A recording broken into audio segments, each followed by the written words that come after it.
আসসালামু আলাইকুম। বাংলা এডিশন আমাদের আজকের এই শুভ উদ্বোধনী অনুষ্ঠানে আমরা শুভেচ্ছা জানাই। বাংলাদেশ জামাত ইসলামের পক্ষ থেকেও শুভেচ্ছা জানাচ্ছি এবং একই সাথে আশা করি আমাদের প্রিয় এবং অত্যন্ত দেশপ্রেমিক মানুষ হিসাবে, বিশেষ করে আধিপত্যবাদ বিরোধী শক্তির লড়াইয়ে যিনি নেতৃত্ব দিয়েছেন, আমাদের ইলিয়াস হোসেন ভাইয়ের ক্ষুরোধার নেতৃত্বে যে বাংলা এডিশন আসছে, আশা করি আগামী দিনে মানুষের অধিকার প্রতিষ্ঠা এবং আধিপত্যবাদ বিরোধী যে লড়াই, সেই লড়াইয়ে বাংলাদেশ ইতিমধ্যে বিজয় অর্জন করেছে। এই বিজয়ের ধারা অব্যাহত থাকবে এবং বাকি আরও যে দেশের মানুষের অর্জন আছে, সেই অর্জনকে মানুষের দোরগোড়ায় পৌঁছে দেওয়ার জন্য বাংলা এডিশন জনগণের মুখপাত্র হিসাবে শুধু নয়, মাঠের লড়াইয়েও তারা অংশগ্রহণ করে জনগণের অধিকার আদায়ের আন্দোলনে ভূমিকা রাখবে। অনেক শুভেচ্ছা। আগামীর যাত্রা যেন শুভ হয় সেই প্রত্যাশা রইল।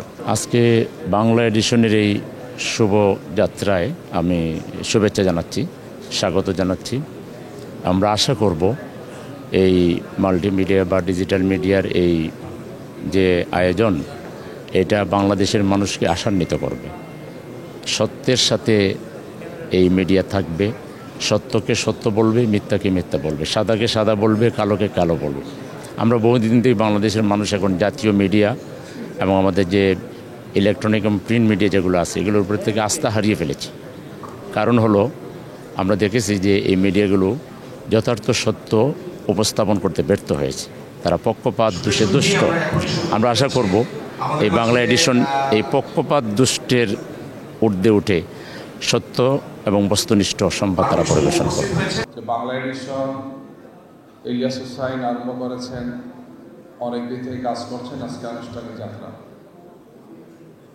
অনেকগুলো পত্রপত্রিকা, মিডিয়া, প্রিন্ট, ইলেকট্রনিক বা অনলাইন সোশ্যাল মিডিয়া ফাঁকে এটা যাতে হারিয়ে না যায়, বাস্তবিক অর্থেই যাতে এটা ব্যতিক্রম হয়।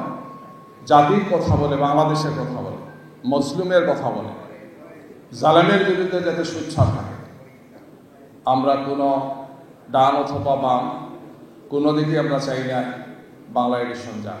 বাংলা এডিশন ব্যতিক্রমধর্মী একটি পত্রিকা হিসাবে জনমানুষের কথা বলবে, বাংলাদেশের কথা বলবে, সেই প্রত্যাশা হবে। আমি আন্তরিকভাবে কৃতজ্ঞতা এবং শুভেচ্ছা জানাচ্ছি সাহসী সাংবাদিক ইলিয়াস ভাইকে, যিনি দীর্ঘ সময় ধরে ফ্যাসিস্ট অপশক্তির হাত থেকে দেশকে মুক্তির জন্য লড়াই করে চলেছেন, সংগ্রাম করেছেন, দেশ ত্যাগ করেছেন, এক মুহূর্তের জন্য থেমে যান। আমি তাকে সম্মান করি সত্য এবং সুন্দরকে নির্দ্বিধায় সাহসিকতার সাথে তুলে ধরার জন্য। তার সাথে তার সহযোদ্ধা পিনাকি দাদা, তার সহযোদ্ধা কনক ভাই সহ যে টিম রয়েছে, আমি বিশ্বাস করি যে বাংলাদেশকে তার এদেশের গণ আকাঙ্ক্ষার আলোকে 24শে জুলাইয়ের চেতনাকে ধারণ করে একটি নতুন বাংলাদেশ প্রতিষ্ঠার লক্ষ্যে বাংলাদেশের জনগণের যে আকাঙ্ক্ষা, সে আকাঙ্ক্ষা পূরণে খুবই শক্তিশালী ভূমিকা বাংলা এডিশন রাখবেন, আমার সে আস্থা এবং বিশ্বাস আছে। আমি আবার বাংলা এডিশনের সাথে সংশ্লিষ্ট পরিবারের সবাইকে আজকের এই শুভেচ্ছা জানাচ্ছি। 16ই জুলাই বেছে নেওয়া হয়েছে এক জাতীয় শহীদ দিবস। শহীদ আবু সাঈদের চেপিয়ে দেওয়া বুক যেভাবে বাংলাদেশের সুরক্ষার জন্য সূচনা করেছিল, দীর্ঘ